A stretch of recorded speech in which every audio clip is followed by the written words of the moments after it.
Sucesso não é aquilo que você colhe, é aquilo que você planta. Nascer em uma condição desfavorável pode ser culpa ou circunstância de quem veio antes de você. Morrer nessa condição foi escolha sua. O cara deu sorte. Sorte foi o nome que o preguiçoso inventou para tentar diminuir o mérito de quem foi lá e fez acontecer.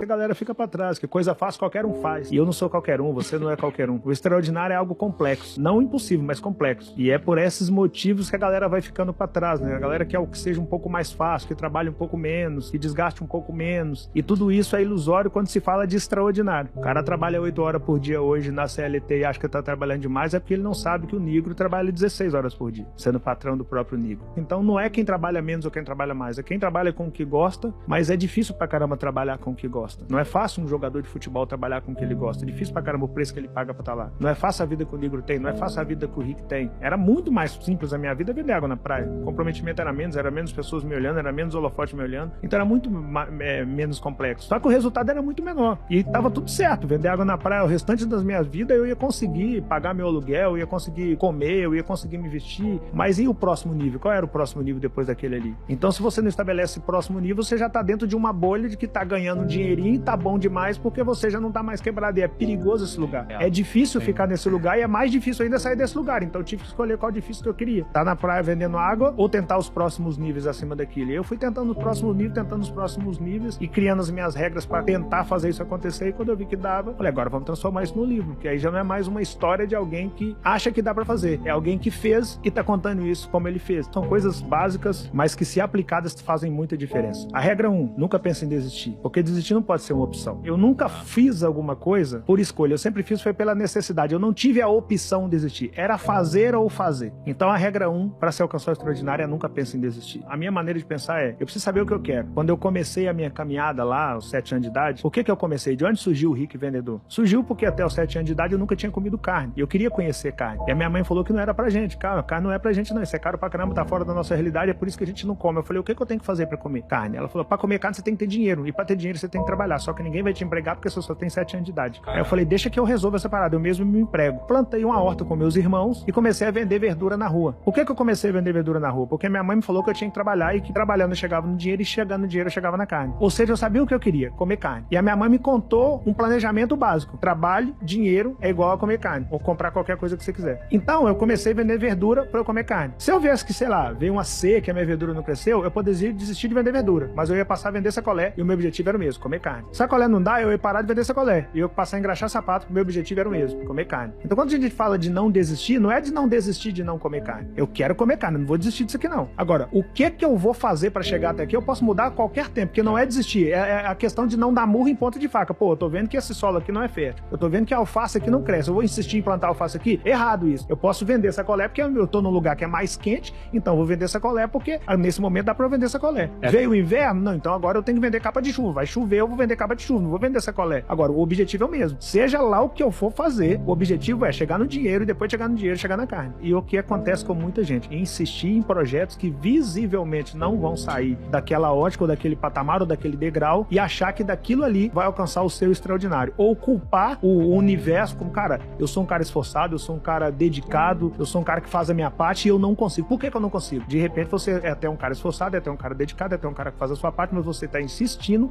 em uma ideia que não vai te levar ao extraordinário por esse viés. Mas de repente você pode buscar novas maneiras de se fazer a mesma coisa para que essas novas maneiras de se fazer a mesma coisa possa possibilitar a sua condução para o seu extraordinário. A primeira mudança é a mentalidade, porque no cenário que eu fui criado, a mentalidade que se ensinou foi, ó, isso não é pra gente. Esquece carne, não é pra você. Esquece conga, não é pra você. Eu calçava quichute. Quichute é cruel pra caramba. E a conga era o primeiro passo depois do quichute. O all-star era o segundo passo depois do quichute. Esquece, não é pra você. Esquece morar bem, não é pra você. Esquece esse negócio de faculdade, não é pra você. E a primeira coisa que eu tive que mudar foi, vai ser pra mim o que eu determinar que é pra mim, desde que eu de fato determine e execute. Isso criança. Era mais fácil eu esquecer comer carne do que eu insistir em comer carne. Eu falei, não, eu vou comer carne. A galera tentava te desmotivar na época, quando você queria acreditar nisso?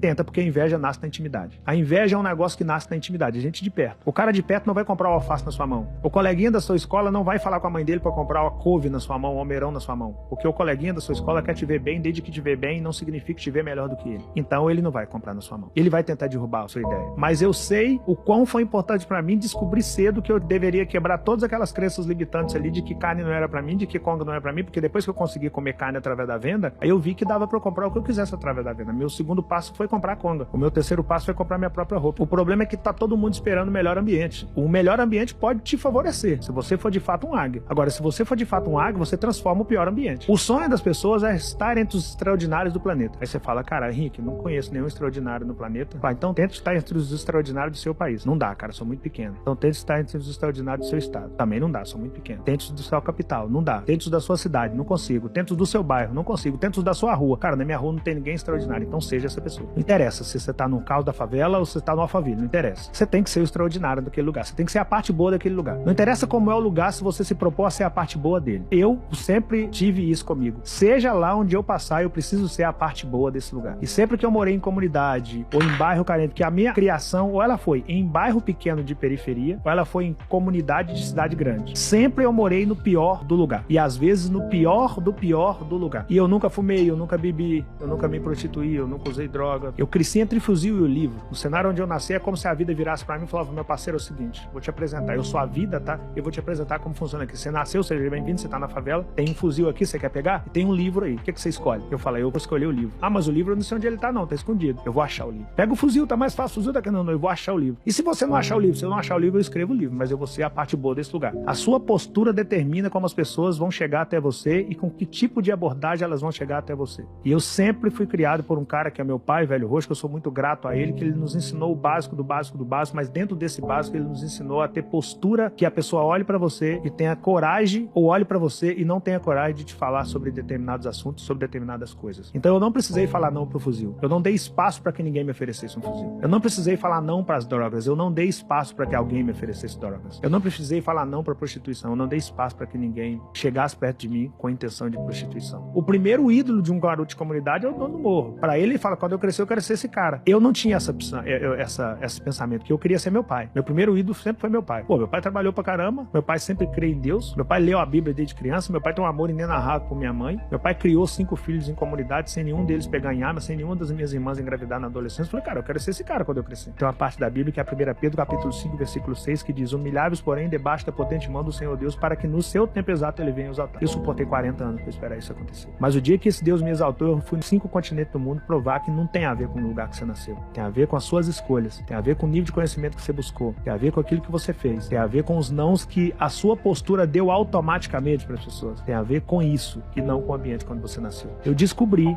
a grosso modo, que nascer em uma condição desfavorável pode ser culpa ou circunstância de quem veio antes de você. Morrer nessa condição foi escolha sua. Isso eu concordo. Não é fácil, porque falar isso assim, falar isso sem explicação pode ser meio que clichê, mas eu posso te afirmar que tem muito mais Rick Chester dentro de uma comunidade do que pessoas com fuzil na mão. O problema é que essas pessoas não se enxergam quanto o Rick Chester, porque hoje elas estão em um celular que tem, cada vez que você rola a barrinha do celular, tem bilhões de novas coisas acontecendo. É um ambiente de consumo em cima deles o tempo todo e eles não buscam conhecimento pro básico do básico do básico do básico. E aí começam a entrar dentro de determinadas bolhas que ancoram essa galera na mediocridade. Mas tem potência absurda de comunidade que você não tem noção, você não tem ideia do quão grande é um moleque de comunidade que poderia pegar no fuzil, fazer um puxa barbeiro e abrir uma barbearia. É gigantesco o gesto daquele cara. Só que aquele cara abre uma barbearia e ele se contenta em abrir a barbearia. Ele quer ter o melhor carro. Assim que ele abre a barbearia, ele já quer comprar o melhor carro ao invés de fazer um curso sobre educação financeira. Aí ele não começa a buscar conhecimento. Ele entra pra uma bolha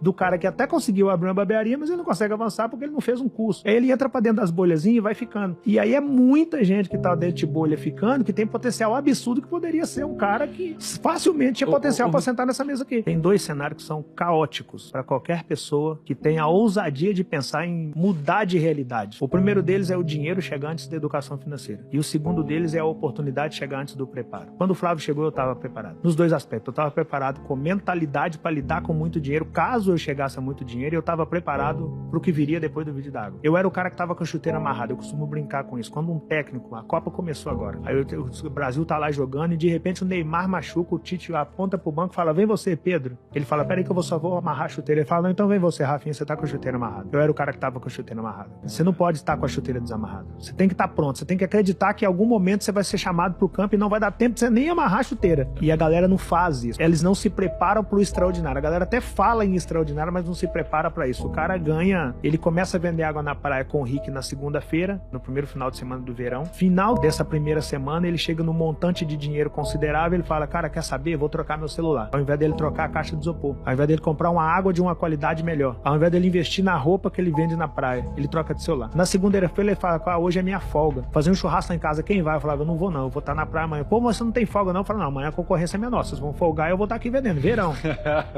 Então a minha mentalidade era outra. E os caras queimavam o dinheiro que eles ganhavam no final de semana, na segunda-feira, na terça-feira eles tinham que recomeçar novamente, sem dinheiro e com menos tempo. Eu guardava o dinheiro do final de semana, na segunda-feira eu trabalhava e na terça-feira eu tinha mais dinheiro daqueles caras, o mesmo tempo que eles tinham a partir da terça-feira, e já tava dando sinais claros de que eu conseguia lidar com o dinheiro. Ser fiel no pouco é um negócio muito complexo. E eu conseguia fazer isso no pouco. Com o tempo eu passei a ser referência para aqueles caras, e essa referência hoje é essa que o Rick mostra pro mundo. Mas eu estava preparado com mentalidade financeira para cuidar de pouco dinheiro e emocionalmente preparado e com o nível de conhecimento necessário para ocupar o lugar que eu ocupo hoje. Então o conselho que eu dou pra galera é procure ser ator principal da sua própria caminhada, porque o pior cenário que pode acontecer pra você é você buscar a solução em outro lugar que não seja em si próprio. Se prepare, porque tá cheio de possibilidades aí acontecendo o tempo todo, mas se você não estiver preparado, elas vão passar por você o tempo todo e você nem vai notar que elas passaram. Não é para amador, o extraordinário não é para amador. Essa vida que a gente fala na rede social, ela não é simples, mas ela não precisa ser simples, ela só precisa ser possível. E eu sempre acreditei nisso, eu sempre acreditei que a galera pensa, o cara deu sorte, é 1 em 1 milhão que consegue. Pô, se for 1 em 1 milhão, esse 1 tem que ser eu, o comprometimento tem que ser esse. O cara deu sorte, sorte foi o nome que o preguiçoso inventou para tentar diminuir o mérito de quem foi lá e fez acontecer. No Brasil você enfrenta 40 anos de anonimato,